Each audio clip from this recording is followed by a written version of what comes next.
जो क्वार्टर हैं इनका कोई देखभाल नहीं करता है, या फिर किसी की जिम्मेवारी नहीं है इन क्वार्टर्स की। क्योंकि इन्होंने देखा कि कुछ लोग 7-8 क्वार्टर पे कब्जा किए हैं, और इन्होंने अखबार में पढ़ा कि 5,500 क्वार्टरों पे कब्जा है। तो ये सोचा कि भाई इसकी कोई जिम्मेवारी नहीं ले रहा है, ये लावारिस पड़ा है।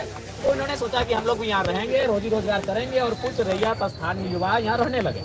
उसी क्रम में सूचना हुई, पुलिस की टीम आई, इनको धमकाया गया, चमकाया गया कि नहीं क्वार्टर को खाली कीजिए। तो इन्होंने भी कहा कि सर हम लोग 7 क्वार्टर को खाली कर देंगे, लेकिन सबसे पहले 5,500 क्वार्टर यहाँ अवैध रूप से हैं, उन सबको खाली कीजिए। नहीं तो ये गलत है कि कोई झारखंड का आदमी जब क्वार्टर में आता है तो आपको इलीगल लगता है। अगर इलीगल है तो सबके लिए इलीगल होना चाहिए। उसी क्रम में इनकी बहसबाजी होती है, काफ़ी टकराहट होती है, गर्म माहौल उत्पन्न होता है।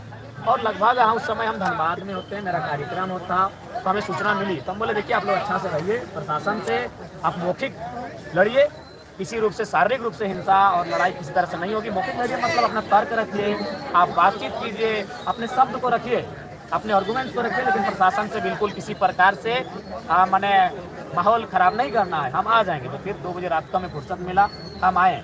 जब हम आए तो थोड़ा सा हॉट टॉक प्रशासन से हमारा भी हुआ।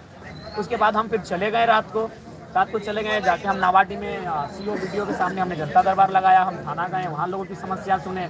वहाँ से फिर हम डुमरी अनुमंडल गए, वहाँ मैंने लोगों की समस्या को सुना। मैं वहाँ से निमिया घाट गया। फिर मुझे सूचना मिली कि नहीं इस बार एसडीएम आए हैं और महिला पुलिस भी आई है और बाकायदा लाठीचार्ज भी हुआ है। तो फिर हम वहाँ से भागे यहाँ तक आए कि देखिए अगर आवास पे जाके ऐसा चले जाना या रहना अगर गलत है तो बिल्कुल हम भी कहते हैं गलत है, लेकिन सवाल है 5,500 क्वार्टर भी खाली होने चाहिए। और जिस प्रकार से लोगों की मनमानी है झारखंडियों को दबाने की, डराने की, उस पर अब विराम लगना चाहिए। आपने आवेदन दिया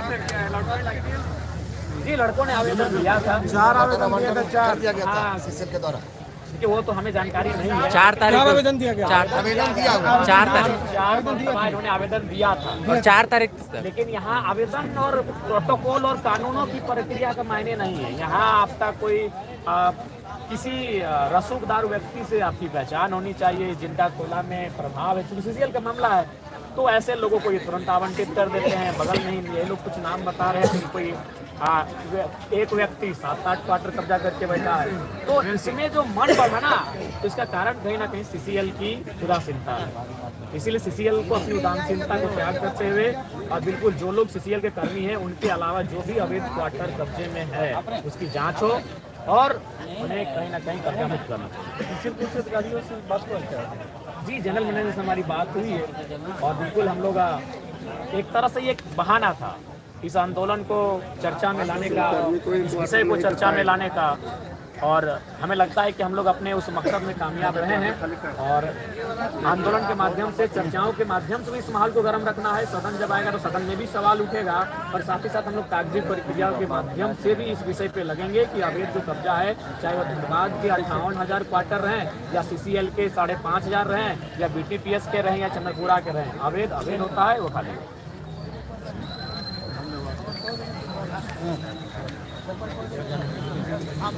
एक